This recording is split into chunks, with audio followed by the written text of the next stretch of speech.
This is a classic case of what does the dog do once he catches the bus. The Democrats have in becoming the Senate majority, which is something they've wanted for 40 years, oh, the dog that's caught the bus. And now what do?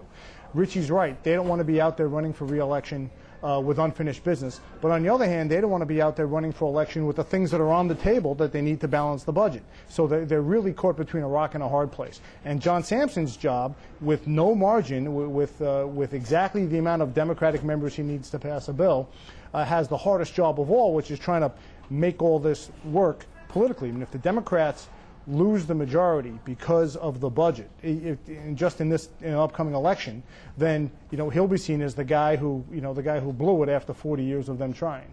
Yeah, what do you think about that, Richie? Do you think John Sampson's going to be able to hold on to that majority come November?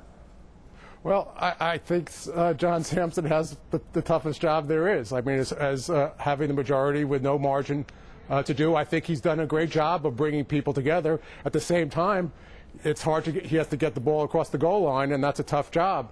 I think on the other side, I think the Democrats have a great cast of candidates who are out there running, frankly, a lot of women candidates who are running in these state Senate districts, long held by Republicans, who are putting up stiff challenges. Yeah, we spoke with Senator Liz Krueger last night, and she called this the year of the woman in a number of ways. There are 10 women running for the state Senate right now. And Bob, what do you interpret that as? Oh, I think the Democrats have done a great job of finding appealing candidates to run against Republicans in a year when the Democrats have looking at a lot of vulnerable incumbent Republicans, especially upstate. Well, what do you think the Republicans would have to do? Oh, sorry, Richard, go ahead. Trying not to sound sexist here, but I think when there's a big mess, people do turn to women to clean it up. I'm not going to disagree with you there, but Bob, on the other side of the aisle, what do you think Republicans would have to do to take the House back? Well, I think they'd have to play on the current dysfunction in Albany. I mean, all the polls will show tremendous dissatisfaction among the electorate in the way things are going in Albany. People don't feel like New York State is going in the right direction. People are upset at the fact that there's no budget. Looks like the legislature is not doing its job. And what Republicans need to do is, in this handful of seats where they have a chance, is to exploit that. And then, so one, they need a strong message that exploits dysfunction in Albany that the voters are aware of. And then two, they have to be opportunistic and take advantage of Democratic slip-ups as they occur during the campaign. And Richie knows from running a lot of successful campaigns, some of it's your offense and some of it's knowing when the other guy slips up and to then kill him as soon as he does. And that's what Republicans have to do. I thought you were going to say I know because I have had a lot of slip-ups in my time. We're keeping it nice here. We're keeping it nice on the table. Richie, do you think that's correct, though? How are you seeing these campaigns playing out? Well, one of the interesting things in the polls is that the people who say they want to throw their incumbents out, who want to throw out their legislature, are much to a greater extent in the Republican areas.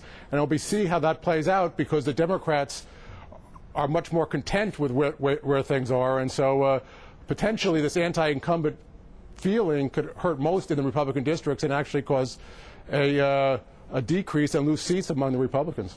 You see, I think we all feel bad for John Sampson because of his job, but I feel bad for guys like Richie who have to sit there and tell candidates, predict the future, what's going to happen 16 weeks from now. And I think it's very tricky because the electorate is in a funky mood. And I think there are races that we all sort of identify around the table here and say, well, there are 9 A-list races where there were marginals. There were always surprises. And I think trying to figure out if you're running a supposedly safe race, how to make sure that you don't become that surprise.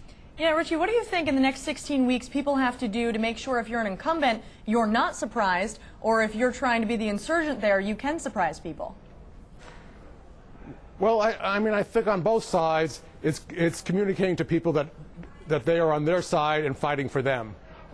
If you look disconnected, if you look part of Albany, if you look like you've forgotten where you came from, they're going to throw you out. And I think so. It's about being on the ground, it's being seen, it's reaching out and letting people know you are there for them.